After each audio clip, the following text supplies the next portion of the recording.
Hello guys, good evening. তোমরা সবাই কি করছো? আজকে আমি আবার জমিতে এসেছি।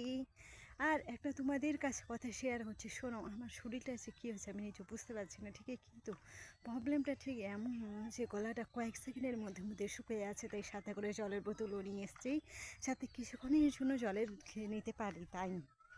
আর এখানে ভুট্টোর জমিতে ভুট্টার গাছগুলো বেশ ভালোই বড় হয়েছে, কিন্তু অনেকগুলো গাছ ছাগল গরু খেয়ে খেয়ে একদম শেষ। আর সামনে আছে লঙ্কার জমি।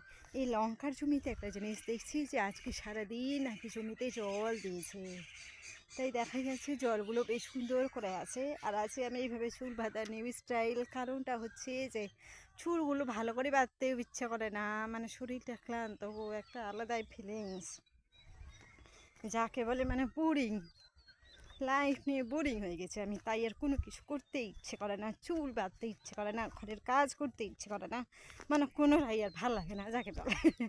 কী আর করার, আপনারাই বলুন।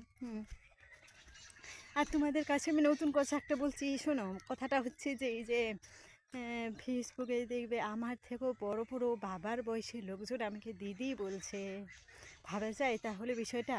তখন আমার কি মনে হবে বলো তো? ওরাই যদি আমাকে দিদি বলে, যেমন ধরো বাবার বয়সী লোকগুলো আমাকে দিদি ভাই বলছে, তাহলে বাবার বয়সী লোকগুলোকে আমার কী বলা উচিত? অবশ্যই দাদু বলা উচিত, তাই না? কিন্তু দাদু না বলে যদি আমি তাদেরকে আঙ্কেল বলছি বাবার বয়সী, সেই জন্য জাস্ট এইটুকুই, এছাড়া আর কিছু না। কিন্তু তারপরেও যারা মানে কি দেখেও বুঝেও বারবার করে বলছে দিদি ভাই, তাদের জন্য আর কি করা যায়? তাই এখন অত কিছু করার কোনো প্রয়োজন নেই, তারা ঠিক একটা সময় বুঝে যাবে। আচ্ছা, যাই হোক, আজকের মতো এইটুকুই তোমাদের জন্য ভিডিও। পরে আবার দেখা হবে, কেমন? Tata, bye bye and good evening. সবাই খুব সুন্দর করে বিকেলটা কাটাও, কেমন?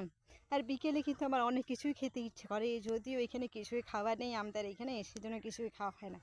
অন্য কোনো দিন আবার ঠিকই হয় খাওয়া দাওয়া। যাই হোক, তোমাদের ওখানে যদি কোনো কিছু পাওয়া যায় তাহলে তোমরা অবশ্যই বিকেলের টাইমটা খাও, কেমন? Bye bye.